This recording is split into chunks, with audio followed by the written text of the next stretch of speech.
What's going on, you guys? Welcome back to the Neighborhood Podcast. I'm one of the hosts of the podcast. My name is Kyle Dabra. What's good, everybody? The other 50% of that podcast, Kevin Valentin here coming at you. What's going on, Kyle? What we got today? Well, we're going to talk a little bit about the Mavericks and the Clippers games that just finished up. So the Mavericks beat the Clippers in Game 5 of their series by the score of 105-100. As it currently stands right now, the Mavericks take a 3-2 series lead, and they will take that series lead to Dallas for Game 6, which could potentially be the series-ending game. But we'll find out later this week. But, Kev, let me get your overall impression of Game 5 between the Mavericks and the Clippers, since you are the Mavs fan here. Completely unsatisfied. Not happy. Not accepting it. A win is a win. Granted, sloppy or not, it is what it is. But as a Mavericks fan, you can't accept a win like this because the Clippers shot themselves in the foot in the final minute of the game, turning the ball over several times. And we took horrible shots in the fourth quarter. So, I mean, from beginning to end, I would probably rank us in the first half. I want to say maybe like a B minus because we scored 35 points in the first quarter. We came up a little short in the second quarter and only scored 21 points, but we erupted in the third for 33 points. So, I mean, you give and take. I know basketball is a game of runs. My friend AJ tells me all the time, but we scored 16 points in the fourth. And a lot of those points were bailout lucky threes. KP had a 1 foot leaner in the corner that happened to fall for him. Tim Hardaway Jr. had what looked to be a foul, heavily contested three out on the wing, and he swishes that one through. And then we had some free throws at the end of the game by Josh Richardson to ice it. So, I mean, right then and there, that's 8 points within less than a minute that we were bailed out by. So, I mean, if I'm looking at this game, I'm absolutely frustrated that Luka Doncic once again has to carry the load with 42 points, 14 assists, and 8 boards. And our second leading scorer was Tim Hardaway Jr. going 6 of 19 from the field with 20 points, but nobody else scored in double figures. I'm just why? You guys did win the game, right? But if you have to build off of a game, what pros do we have other than our improved free throw shooting this game? Because if I'm looking at it, Luka missed one free throw and Boban missed a free throw. Everybody else was perfect from the free throw line. So we shot 89.5% from the free throw line. Other than that, I'm literally looking at this box score and I'm just disgusted because we have people that are playing double-digit minutes, like good minutes, that can't give me 10 points. Like, we have Dorian Finney-Smith running around chasing Paul George and Kawhi Leonard for the majority of the game. So I understand he's not going to give me a lot of points because a lot of his effort is on the defensive end, who was very clutch in getting a lot of steals in that fourth quarter. So the defensive belt or the defensive award or defensive player of the game, whatever the Dallas Mavericks like to call it, will probably go to Dorian.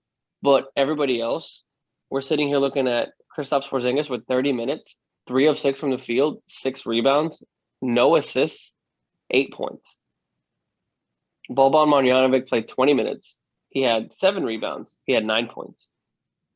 And the list continues from that. So I'm looking at this game and I'm saying our defense bailed us out late in the fourth quarter because Luka was 1 of 8 in the fourth by himself. He was 17 of 37 from the field by himself.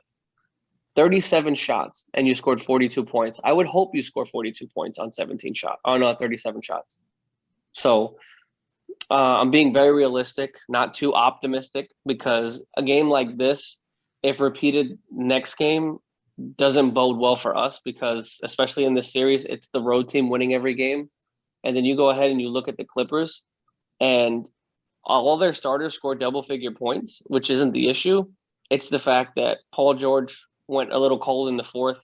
Kawhi Leonard didn't have the greatest game of the series. Marcus Morris did have 16, but not an efficient 16. And then their bench, they did not produce.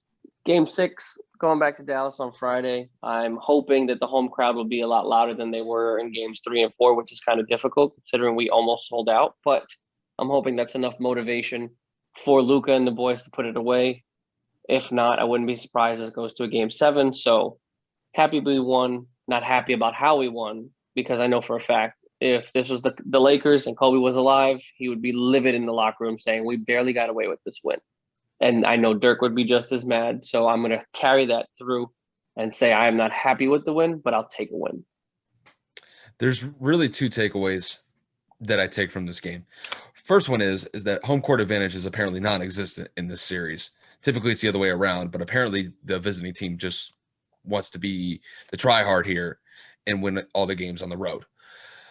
And the second one is that Dallas, while they did get the win, sometimes it's better to be lucky than good, because in my eyes, they gave the Clippers a lot of opportunities to get back into this game, and the Clippers didn't take advantage of it. I remember you mentioned that in the third quarter, Dallas definitely got on a run. At one point, they were up by 16. That was their largest lead in the game. But slowly but surely, the Dallas Mavericks kind of took their foot off the gas pedal a little bit. They allowed the Clippers to come back. And even going into the fourth quarter, with about 2.5 minutes left, the Mavs knocked down back-to-back threes to extend it to a 10-point lead. And then the Clippers go on a 9-0 run in about a minute and a half and get it to a 1-point game. The Mavs turn it over, and with about 25 seconds left, the Clippers got a chance to take the lead here.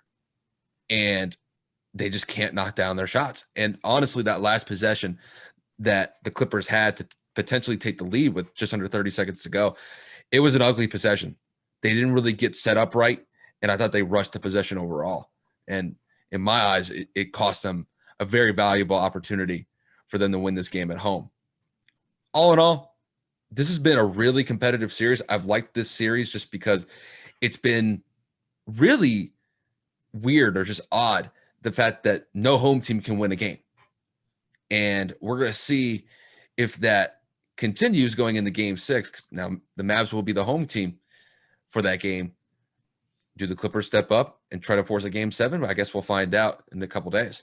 But with that said, we just wanted to talk about the Mavs and the Clippers game real quick. So we definitely appreciate you guys tuning in and watching the video. If you guys like the video, you can like, comment down below. And if you guys want to support the channel in any way, shape, or form, please subscribe. We definitely appreciate it. And we will see you guys later in another video.